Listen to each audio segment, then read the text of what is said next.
Olá, gostaria inicialmente de me apresentar. Meu nome é João Vitor Teles Valverde. Meu orientador é o professor Igor Leonardo Gomes de Souza. E o título do meu plano de trabalho é Absorvedores Ópticos para aplicações no espectro visível utilizando materiais de mudança de fase, PCMs. O que são materiais de mudança de fase, PCMs? São materiais que têm a propriedade de uma rápida mudança de fase, seja da fase cristalina para a fase amorfa ou vice-versa, e até para uma fase intermediária, heterogênea entre as duas, contendo uma porção de fase cristalina e uma porção de fase amorfa. Essa fase é controlada por estímulos elétricos, ópticos ou até térmicos. Por exemplo, na imagem dá para ver a voltagem controlando a estrutura amorfa para cristalina e voltar para ser amorfa. As propriedades elétricas, magnéticas e ópticas variam enormemente entre uma fase e outra para esses materiais, permitindo assim uma alta estabilidade e, consequentemente, diversas aplicações e usos, como por exemplo para memórias não voláteis, displays optoeletrônicos, direcionamento de feixes para lidars, filtros, absorvedores, etc. Já os absorvedores são estruturas cujo objetivo é o de absorver o máximo possível de energia de uma onda eletromagnética, possuindo também diversas aplicações. A pesquisa iniciou-se com uma manipulação inicial de dados dos índices de refração de PCMs. Os índices de refração da fase amorfa e da fase cristalina de diversos PCMs foram encontrados no artigo de Kim.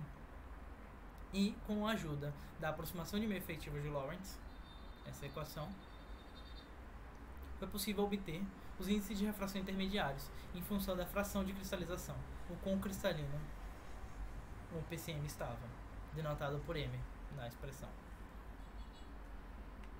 Com esses valores, partimos para simulações físicas no software Console Multiphysics, um software de simulações físicas que faz uso de elementos finitos e que possui um módulo específico para simulação de ondas eletromagnéticas.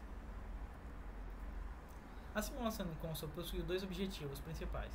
O primeiro, de validar os resultados encontrados no artigo de Gomes de Souza 3, com o uso do PCM GETE presente no artigo, e também encontrado através da interpolação, e simular o comportamento da estrutura com outros PCMs, obtidos através da interpolação. Aqui está a estrutura que replicamos, uma fina camada de titânio de 5 nanômetros, seguida de uma camada de PCM de 200 nanômetros, que vai ser variada em outra parte do artigo, do trabalho, e uma camada de substrato. Os parâmetros usados no artigo foram a concentração da fração cristalina do PCM, que é uma das características que o permite ser extremamente ajustável, e a espessura da camada de PCM, para entender como um erro de fabricação, por exemplo, alteraria o funcionamento da estrutura. Os resultados para o telureto de germânio, GETE, em função do nível de cristalização, na fração de cristalização, considerando DGETE fixo como 200 nanômetros e um ângulo de incidência normal à superfície temos.